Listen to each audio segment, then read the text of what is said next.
السلام عليكم ورحمة الله وبركاته. شمار كيفوني كبجمتوتا في جالتمتوتا ردفتوتا السيرتان أكم جبتو نغان قبضاني يغان اللي نغان قبال الحمد لله هر اللي برمسا جايباتك قبال ديسيني في دادين جرا إنني السمان نجتون كيسان أولو بالبلا كينا كميتي بسا كمبيوتراتي فايدمو دين دينيا إساجلو إيغا بالبلا كينا كان آبي نبرباچي سبسا كمبيوتراتي جيجيرت فايدمو دافي سنيفو كانكا ولله تها هنگا تمرو قبكياتي شير لايك سبسكرايب gochuudhaan waliin turan isin jira gamanuma warroonni mana keenyaaf haaraa taatee jiraatan isinilleen subscribe gochuudhaan maatii keenyatti dabalamaan isin jira egaa amma gama barumsa keenyaan isin dabarsaa na waliin tura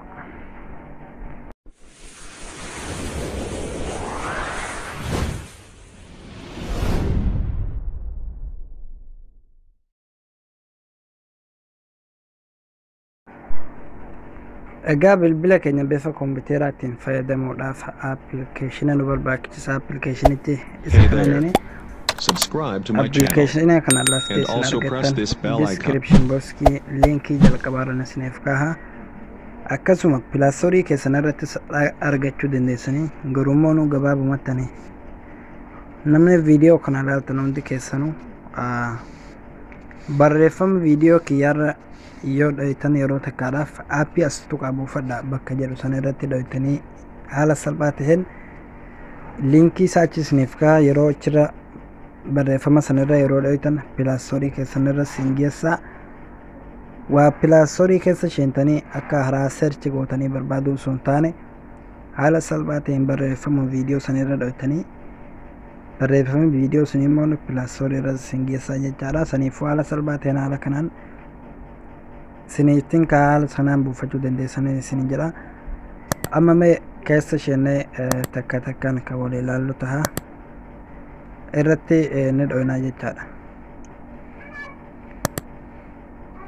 egaa haala kana irratti dhoynee kaanee booda inni immoo nu haaluma kanaan irrumatti dhowuu qofa malee inni nu ofuma isaatiin nuuf fida haala kanaan nuuf fideera amma akkuma agartan jala kanaan waan baay'ee nuuf kaa'eera kun immoo maal akka ta'e takka takkaan isin agarsiisa kuni amma kun guyyaanii fi ji'oota asirratti yoo dhooytan haala kanaan nuuf fideera jechaadha kun immoo yoo agartan bakka baatirii fi wifi keenyaa fi biltoota akkasuma daataas haaluma kanaan asitti argachuu dandeenya akka itti aanu immoo kontaakti haala kanaan nuuf fidaa jechaadha kontaakti nuti bilbila keenya keessaa qabnu asirratti yerootan argachuu dandeessan isin jira akkasuma katti aanummoonu bakka suuraati jechaadha bakka footoo kaameraan keenya isa kananani bakka kaameraati ka itti aanummoonu kiroomii keenya jechaadha biroozara asirratti kun kiroomii keenya itti aanu kunummoonu bakka bilbila keenyaati bilbila keenya messenjera bakka meseejii beefama kunummoonu bakka bilbila keenya aappis bakka jedhu sanii fakkeenyaaf ka kompiitaraas haaluma kanaan dhufa asirratti yeroo ittiin appilikeeshinii haala kanaa nuuf dhufa jechaadha saniifuu amma kuni ka jalaa kun kana fakkaata kunillee akkuma agartan kun inuma jira egaa amma asirratti yoo dhoyne this piece bakka jedhu kanarratti yoo dhoyne haala kanaan paayiloota haala kanaan nuuf fida haala kanaa egaa nuuf fidee ka'een booda fakkeenyaaf bakka viidiyoo teessoo waa hunda bakka qabnu ni deemnaa jechaadha saniifuu amma ana fakkeenyaaf isaa hin qaba kunoo amma fakkeenyaaf sheeritti bakka jedhu kanarraa hin qaba isin daawunloodis bakkuma fedhatee bakka qabdanis ni ilaalatanii haala kanaan isin fidaa jechaadha fakkeenyaaf viidiyoon kee haala kanaan naaf fideeraa jechaadha yeroo irratti deebuu feetanis asuma dhoytanii irraa deebitanii jechaadha bakka audio ta'es waa garaagaraa uumama fedhatee bakka qabdan haala kanaan dhaqxanii appilikeeshina ta'us haala kanaan isin fidannani saniifuu bifa salphaa kanaan haala kanaan itti fayyadamuu dandeessan isin jira egaa immoo kana caalaa immoo isin keessa deemtanii yoo ilaaltanii irra isinitti tola keessaa as keessaa bahuu dandeessan asiinis bahuu dandeessanii yoo barbaadan akkasuma bakka x tanarra yoo dhoytan sin baasaa jechaadha. Saniifuu amma settingii saamonu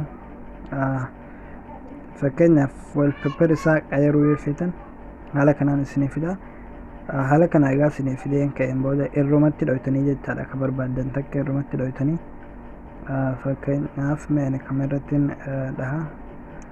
Amma fakkeenyaaf kanarratti dha'u saniin booda haala kana egaa irratti dhoytanii kaataniin booda isiniif jijjiiraa jechaadha bifa salphaa ta'een.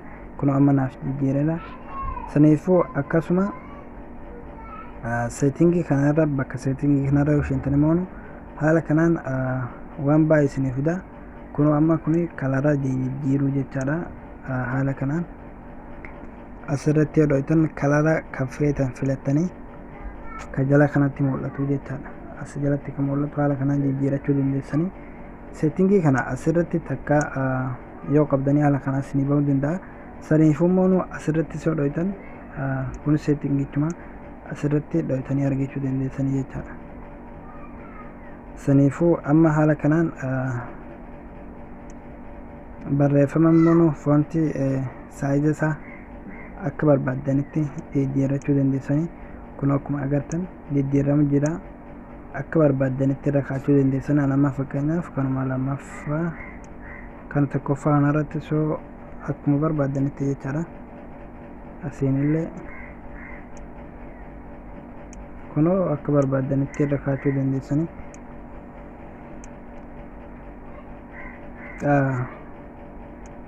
Amma akkuma agartan nuuf jijjiireera jechaadha. Akkana jechuun barreeffamni kuni nuuf gurguddateera jechaadha. Saayiza akka duraan ture sana sun taane amma akka biraati. Saniifuu amma asirratti yoo dhoytan immoo appilikeeshinii asirraa kuni fakkeenyaaf haala kanaan cufaa ta'e yoo isiniif kan dhufu ta'e jechaadha.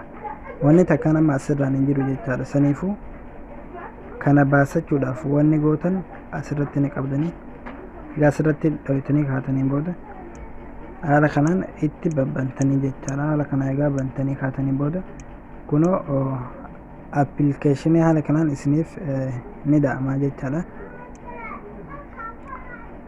Haala kanaan itti fayyadamuu dandeessanii isiniin jedha.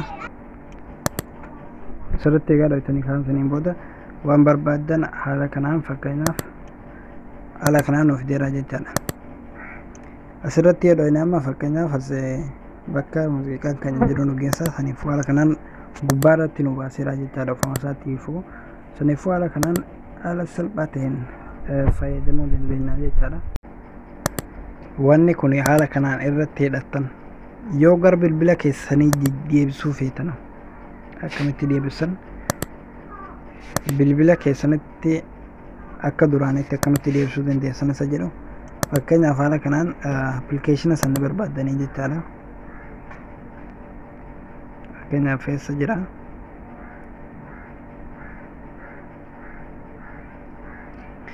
Kunoo sakanananii saniifuu asirraan hin qabaa jechaadha. Hey there. Subscribe to my channel and also press this bell icon. Home screen bakka jedhamu kanatti dhayona. Saniifuu haala kanaan as irratti deebifannaa jechaadha. Saniifuu barumsi keenyarraa kana fakkaata. Barumsa keenyarraa kanarraa akka barattan abdiin qaba. Egaa waan waliin turtaniif galatoomaa isin jedhaa ulfaadhaa horaa bulaa.